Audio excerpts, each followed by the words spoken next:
If you're running a SaaS team and you're selling deals to SMBs, and someone told you that you need to implement MEDDPICC or MEDDPICC, you need to stop and watch this. This methodology was built for six-figure enterprise deals with procurement teams and 12 stakeholders. But if you're selling deals up to $70,000, even $100,000, you don't need this methodology. Your sales cycle is shorter, you have less decision maker, and your buyer doesn't even have a line for this budget yet. So MEDDPICC is not your framework, and neither is BANT, that is just the sales version of FBI questioning. And SPIN is, in my opinion, the best questioning technique, but it's missing some elements to be really considered a complete methodology. If you have no idea what I'm talking about, do not run. Today, I'm going to walk you through the methodology I built specifically for SMB SaaS teams. A sales methodology, in a very simple words, it's your selling standards. It's the way you sell. Let's talk about how most teams deal with methodology today. Option 1. They pick MEDDPICC because that's what the VP sales used at their last company. It's 8 criteria that reps are supposed to fill for every deal. But the full adoption takes 3 to 6 months, and in the meantime, your reps are either gaming the CRM fields or just ignoring them entirely. Here is the real issue with MEDDPICC for SMB. It was designed for deal where buyer commitment already exists. Your job is to create that commitment, and that's a completely different motion. Option 2, BANT.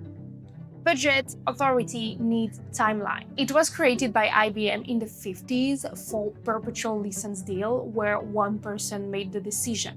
But today, your average deal has 5 to 10 people involved, and asking about budget on the first call when they don't even have one allocated, it just kills trust. Option 3, nothing. No methodology at all, every rep sells their own way. Some are good, some are less good, and you have no way to tell the difference because you've got nothing to score against.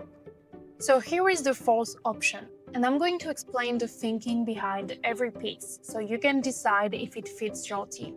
The core idea is simple. Instead of one framework you use across the entire deal, you have 2 frameworks, one for discovery, one for demo.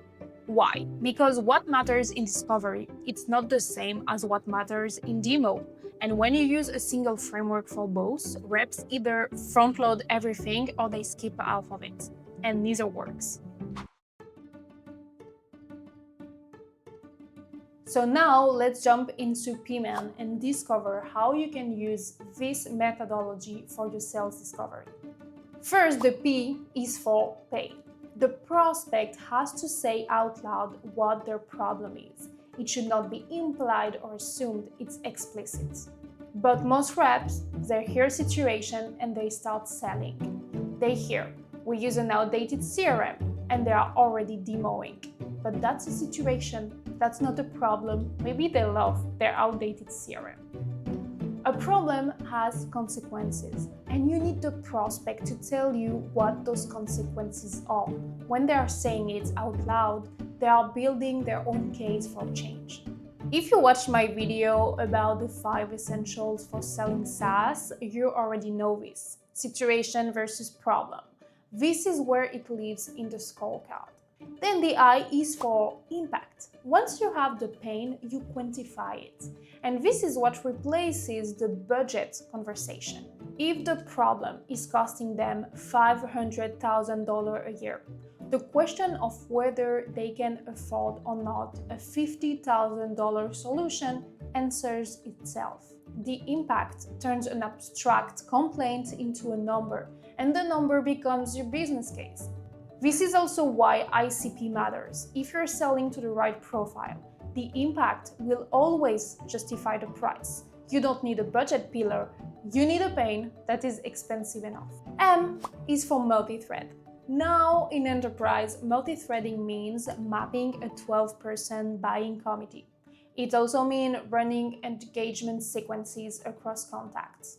But in SMB, we can do much simpler with 2 questions. First one, Who else wants this problem to be solved? And here you are looking for more friends. And the second one, who might think this is not the best way to solve this problem? And here you are discovering detractors. In sales, knowledge is power. So just get this information and it will always help you. Then we get the E for events. A compelling event, a deadline, a trigger, something that creates real urgency. And this is the single most reliable predictor of whether a deal is going to close or slide into maybe next quarter forever. It can be a contract renewal coming up, it can be a new rep that is about to be hired, it can be a product launch that requires a different sales motion, it can be a lot of things, but you have to identify it. Because even with a real pain, and even with the perfect ICP, deals can hit structural blockers. It can be a recently signed competitor contract, it can be the fact that there is no more budget at all for this quarter. So if you don't have an event, you don't have urgency, and your deal will stall. Then we get the N for next step. It's here a specific commitment. A next step, it's not. We will circle back next week. A next step, it's a meeting booked in your calendar, and it connects back to multi-thread. The next call should include whoever you identified as a potential blocker or as a potential friend. So book the meeting before you hang up every time.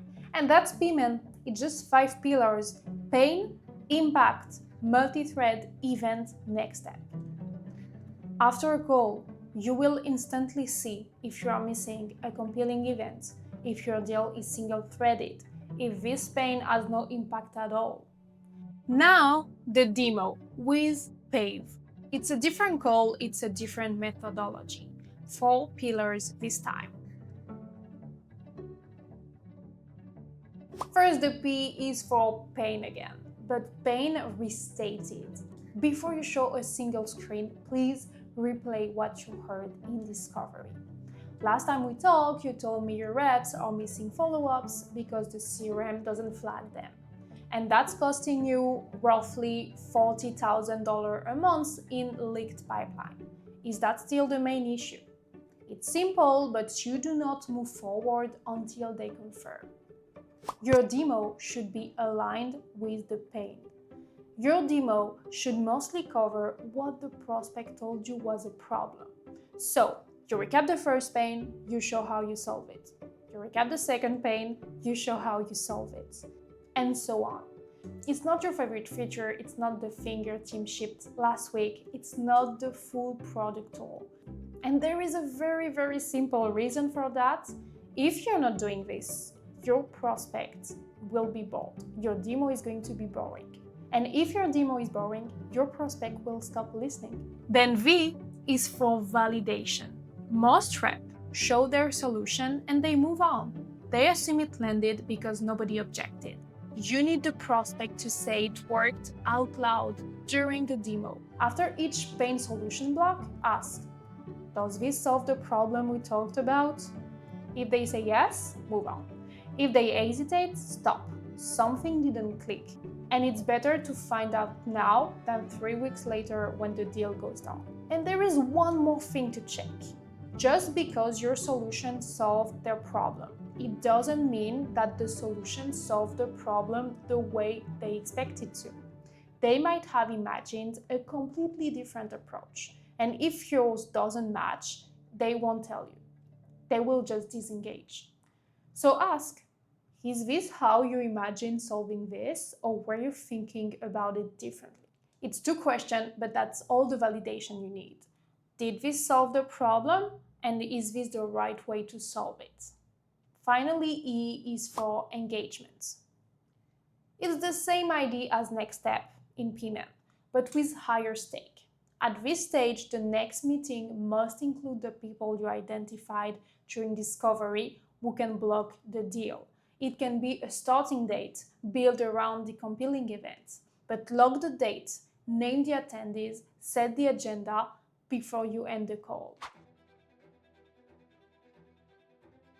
So this is not only a sales methodology, it's also a scoring framework. After every discovery call, you have 5 pillars to assess and that you can assess green, yellow, or red.